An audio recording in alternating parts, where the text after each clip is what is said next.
무슨 일을 계속 반복하다 보면은 의도하지 않아도 자연스럽게 그게 행동이 됩니다. 그리고는 어느덧 그게 이제 습관이 되어버립니다. 우리가 지금 대부분의 그 일상생활 속에서 말하는 것, 여러분들이 행동하는 것, 또 생활하는 이 모든 것들이 그러한 습관에 계속 반복되어져서 그래서 그것이 내게 굉장히 편안하고 익숙해져서 이 내 습관이 이게 잘 됐는지 잘못됐는지도 잘 모릅니다. 불편한 줄도 모르고, 왜냐하면 이게 내가 오랫동안 습득되어져서 이게 내게 익혀진 거예요.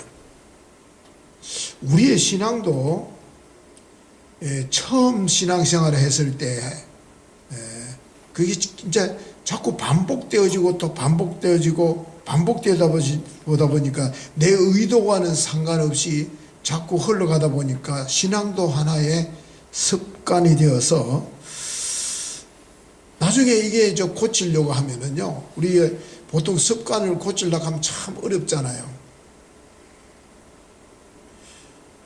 우리 주변에 보면은 그 습관도 좋은 습관이 있는가 하면은 좋지 못한 습관에 노예가 되어서 살아가는 사람들을 종종 봅니다.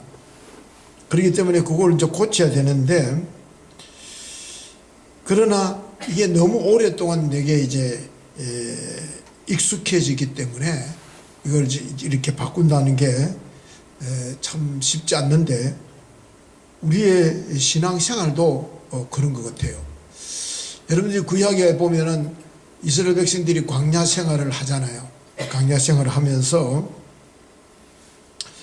우리가 볼 때는 그 매일매일 순간이 기적의 순간입니다.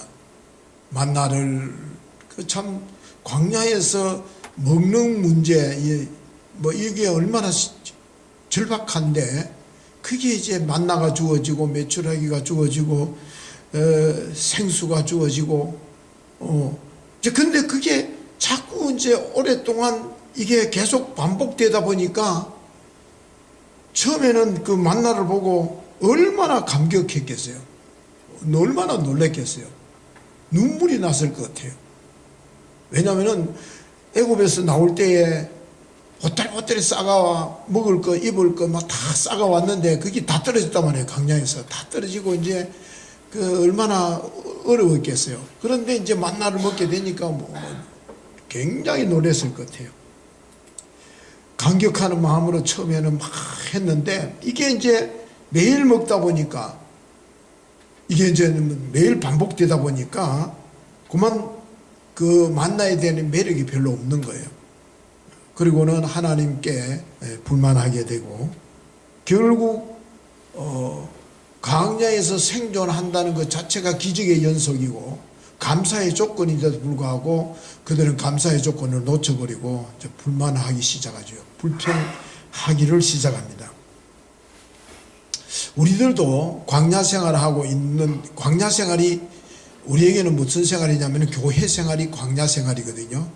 이제 우리로 말하자면은 이스라엘 백성들이 애굽에서 출애굽해서 광야에서 생활하고 결국은 가나안 땅에 들어가듯이 우리들도 이제 예수 믿지 않던 세상에서 우리가 성별되게 구별돼서 이제 세상에서 나와서 이 교회라는 광야에서 생활하고 결국 우리가 나중에는 가나안이라는 낙원으로 우리가 들어가게 된단 말이죠.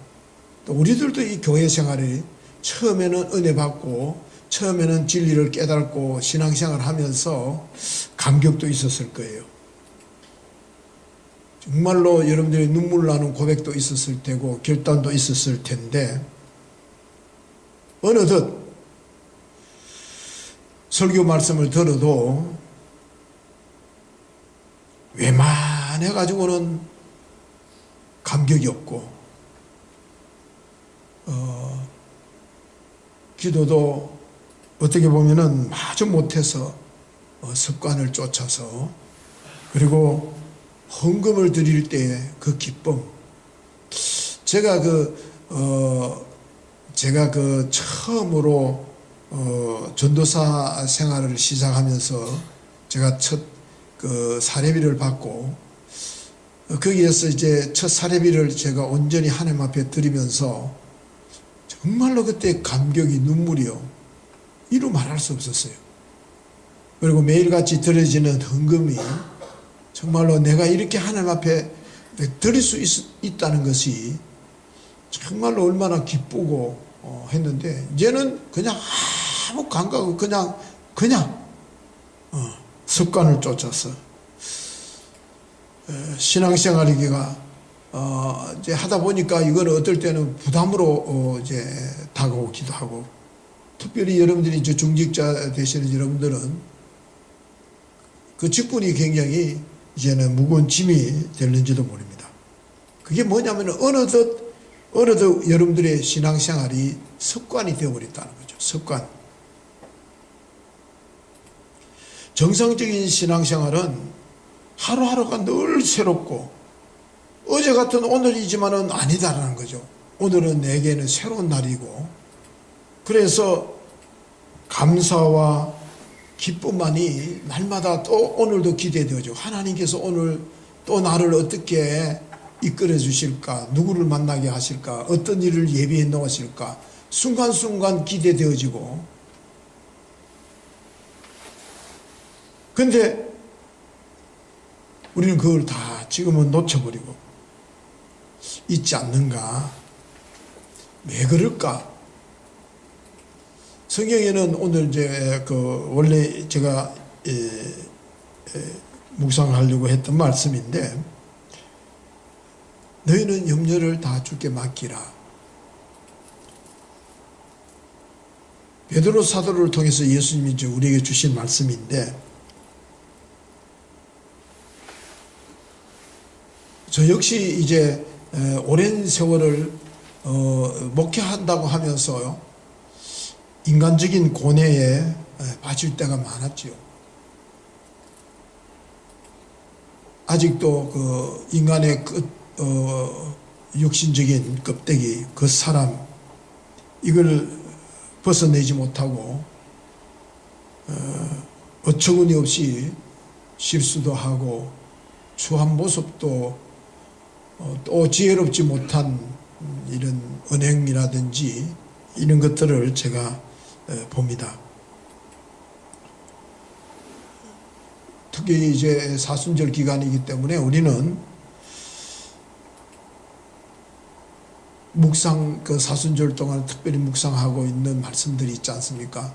특별히 저는 유다가 은 30에 서성을 팔았는데, 나는 지금 예수님을 몇 푼에 팔고 사는 목회자일까?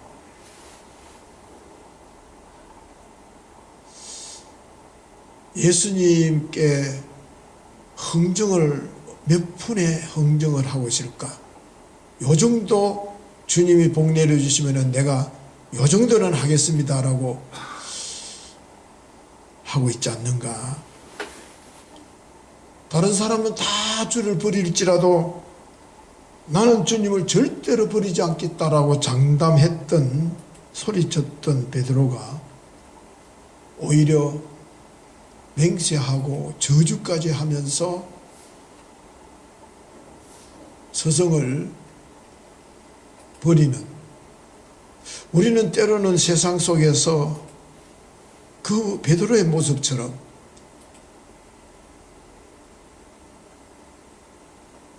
내 자존심을 지켜내고 내 유익을 지켜내기 위해서, 내 삶의 어떤 편의를 위해서 우리는 베드로처럼 저주까지 하면서 저 사람이 장로님이 맞나, 저 사람이 목사가 맞나 할 정도로 우리의 모습을 깡그리 잊어버린 채 살아온 적이 없을까?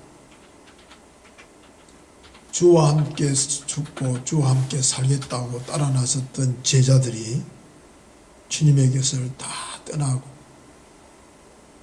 그런 제자들을 끝까지 지켜보시면서 아버지여 저들의 죄를 용서해 달라고 그 예수님이 기도하셨던 그 기도가 제 목회자의 기도이어야 되고 예수님을 따르는 저와 여러분들의 기도가 되어야 되는데 우리는 평생을 예수 믿으면서 이 같은 기도를 드려본 적이 있을까?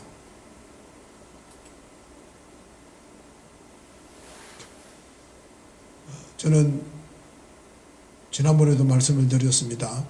제가 목사 될 때에 진짜 목 놓아 울었던 기억. 저는 그것을 잊지 않으려고 굉장히 몸부림치면서 지켜오려고. 제가 내 같은 죄인이 목사가 된다라는 것 때문에 울은 것도 아니고 감격한 것도 아니라 여러분들은 어떻는지 모르겠습니다. 제가 얼마나 그때는 제 삶이 가난했는지 절박했는지 부자가 되는 것 정말로 돈을 마음껏 한번 써보고 입고 싶은 옷 입고 타고 싶은 차도 한번 타보고 해보고 싶었는데 그걸 포기해야 된다는 것 때문에 그래서 그 초심 그것을 지금까지 목회하면서 지켜내려고 그래서 마지막 제가 목회 마무리하는데 제 이름으로 되어 있는 것 통장, 집 차는 2000년씩 차가 있습니다만은 그래도 감사한 것 같아요. 굶지도 안 했고 헐벗지도 안 했고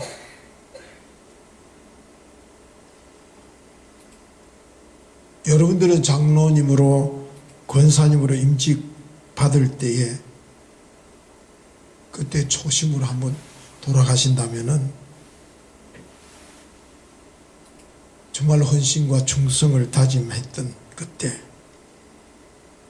혹이나 여러분들이 건강을 잃어버리고 주님 건강만 해 주신다면은 모든 것을 주를 위해서 바치겠습니다. 이 어려움만 해결해 주시면은 오직 주님의 영광을 위해서 살겠습니다 했던 우리는 어디 있는지. 때로는 제가 보면서 가인이 자리에 서 있을 때가 있었는 걸 봅니다. 그냥 깜짝 그때는 놀랐어요. 가인이 그러잖아요. 내가 내 아우를 지키는 자이니까. 목사가 당연히 함께 울고 함께 웃고 해야 될 그 자리를 그래서 함께 웃는 자리는 제가 조금은 익숙하지 못했지만 그래도 평생을 제가 그래도 우는 자들과 함께 울자. 그래서 초상 치르고 병원에 입원하고 인하하는 것들은 제가 어떤 일이 있어도 우선순위를 두고 달려가고 지금은 좋아졌어요. 옛날에는 목사가 다 염을 했잖아요. 다 염을 하고 제가 삼각교회 있을 때도 제가 했죠. 그때 삼각교회 있을 때도 그때까지는 좀 했는 것 같아요. 우리 제가 남영희 집사님 시아버지입니까? 돌아갔을 때 제가 그때 지금 왜 기억나느냐 하면은 그 좁은 방에 여름에 가만히 있어도 땀이 줄줄줄줄 나는데 그거 한다고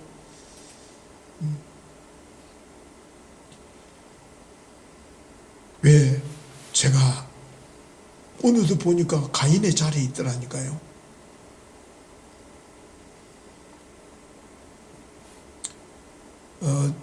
돌아보면 하나님께서 그때그때마다 돕는 자들을 세우셨고 온갖 것을 하나님이 안 주신 게 없는 것 같아요. 다 주신 것 같아요. 제가 기도하는 것 필요할 때 하나님께서는 다 허락해 주셨고 또 함께 해 주셨고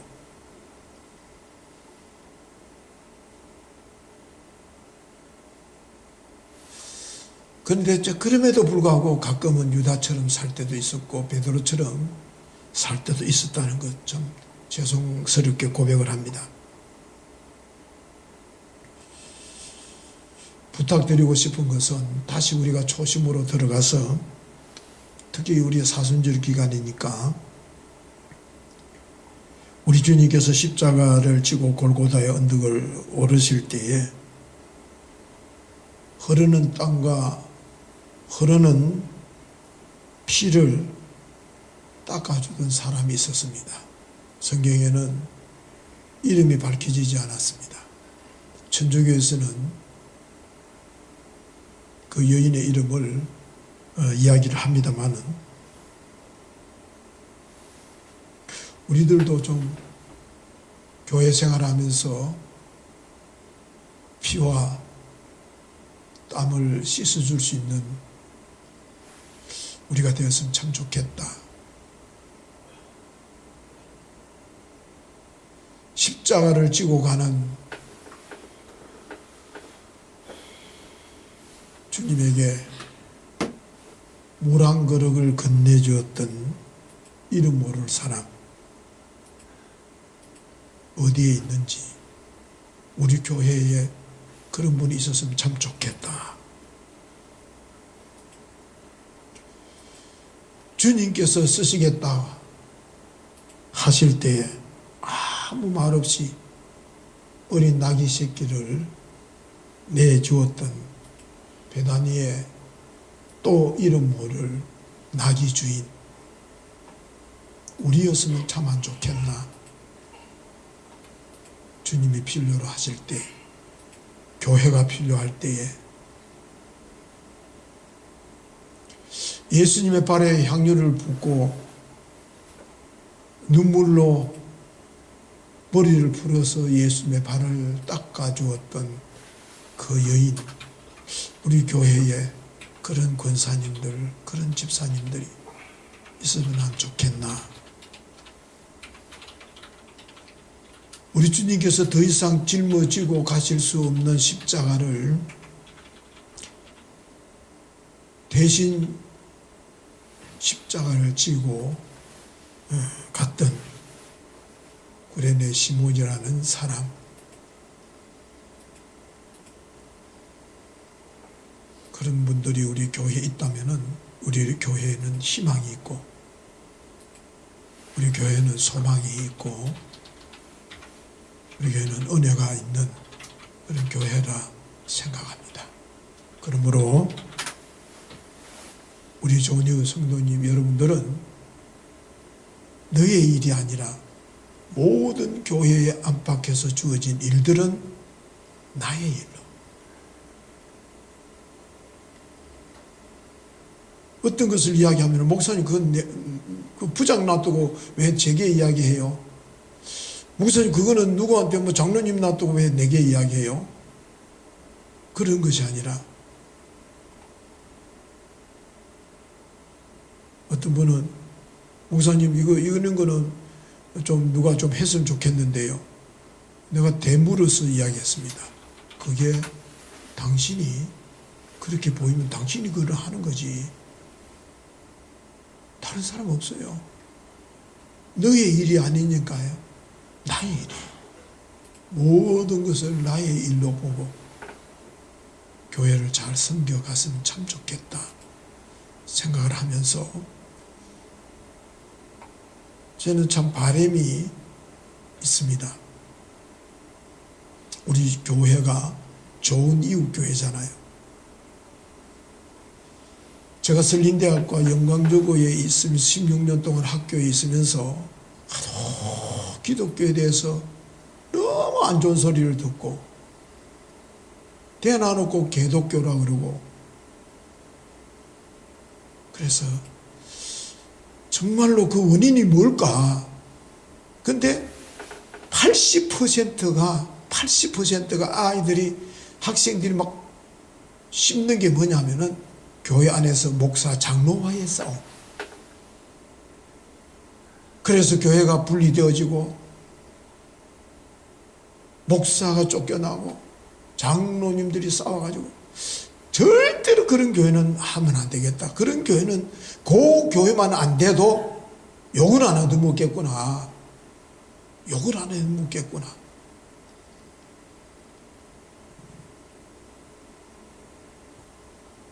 그래서 정말 여러분들한테는 죄송하지만은 후임자를 우리 교회는 앞으로도 그러고 싶어요. 부탁을 드리고 싶은 거는, 후임자 기도 공부 내가지고 뭐 목사 구한다 하면은 수십 통이 올 거예요. 요즘은 수백 통이 올 거예요. 거기 골라가지고 몇 분 골라가지고 설교 한번 시키고 뽑는다? 웃기는 소리예요. 그리고 뽑아놔 놓고는 또 마음에 안 드니까 또 갈아치우고. 잘 뽑았으면은 그럴 필요 없어요. 저는 우리 교회 전통이 이랬으면 좋겠어요. 전임 목회자가 누구보다도, 제가 우리 교회는 누구보다도 제가 좀 잘 안 알겠어요. 그러면은 전임 목회자가 이 교회에 가장 적합하신 분이 어떤 분이라는 것. 설교 한 분, 두 분 듣고 이력서 보고 뽑는 게 아니라 전임자가 알아서 좋은 분을, 여기 딱 맞는 분을 좀 선택을 하고, 지금처럼 제가 끝나면은 저 끝나는 게 아니라 그렇게 해서, 두 번째 목회자를 모셔놔 보니 여러분들 100사람 다 마음에 못 들습니다. 설교 100사람 못 합니다. 제가 설교 잘하는 목사는 아니지만 못하는 목사는 아니거든요. 반응이 없는 거 보니 못하는 모양이에요. 제가 못하는 설교는 좀 아니라고 생각합니다. 그런데요, 설교 마치고 나면 목사님 오늘 설교 뭐라 하더라. 좀 부족하면요, 진짜 좋은 교회는요, 목사님 공부시키라 말이에요. 목사님 좀 쉬면서 이번에 좀 오대 공부 좀 하고 오시라고. 아, 그래야지. 실력 없고 뭐 없다고 갈아치우고 헌 다이아 갈아치우듯이 그러면 안 돼요. 그러면은 요구도 문제니까 그 개독도라니까요. 제가 학교에서 그 소리 얼마나 들는지 몰라요. 왜 교회는 그렇게 못하느냐는 거죠. 좀 그렇게 해서. 그래서 좋은 전통. 그리고 목사님, 우리 교회 지금 장로님들께 참 고마워요. 지금까지는 잘 이렇게 해 주셔서, 우리 또 후임 목사님이나 또 우리 목사님 모셔올 때는, 우리 노성태 목사님도 우리가 영주까지 가서 장로님들이 그 영주까지 가서 그 교회 장로님들한테 우리 노성태 목사님 영주를 떠나서 포항으로 보내주셔서 고맙습니다 하고 식사 대접을 했는데, 이번에 우리 교회 또 장로님들께서 대구로 이번에 3월 31일 날 저녁 6시 대구 내려가서 그 교회 목사님, 그 교회 장로님들하고, 아마 우리 장로님은 또 먼저 배운 분도 있지만은 처음으로 또 그 가서 얼굴을 배울 것입니다. 참 이런 좋은 전통. 한국 교회가 아마 이런 전통이 있는 교회가 없을 거예요. 그래서 퇴임과 취임을 동시에 하는 교회. 왜 퇴임과, 여러분들이 자꾸 익숙해져 있어요. 목사님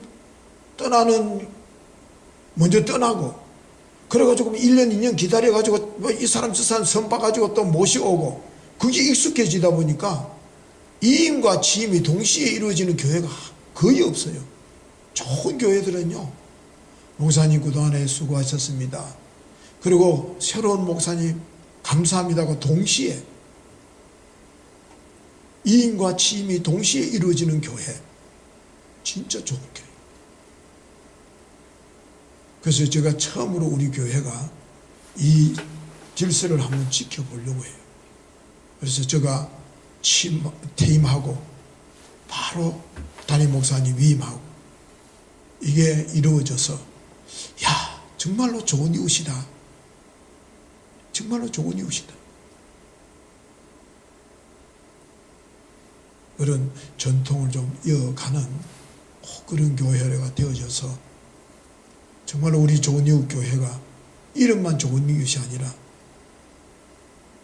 하나님이 참 축복 주실 만한 그런 은혜로운 교회가 되도록 해주시고, 그래서 우리 상가에서 우리 원호현 장로님께서는 가끔 우리 상가교회 때 불렀던 찬송 상가교회 때를 해상하면은 이렇게 울먹거리시고 하시는데, 이 장가의 처음에 그 첫사랑 있잖아요. 첫 그때 그 참 사랑, 그것이 다시 회복되어져서 그 기쁨으로 다시 교회가 일어서는 놀라운 은혜가 있게 되기를 축원합니다. 기도하시겠습니다. 오늘날 우리 섬기는 좋은 이웃 교회가 모든 성도들이 너의 일이 아닌 나의 일로 생각하며 섬기는 하나님의 사람들 다 되어서 정말로 주님이 자랑하실 만한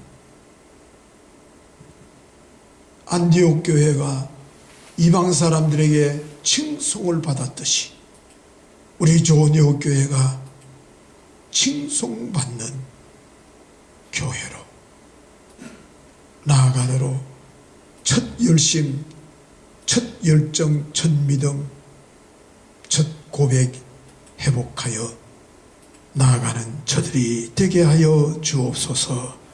예수님의 이름으로 기도합니다. 아멘. 하늘에 계신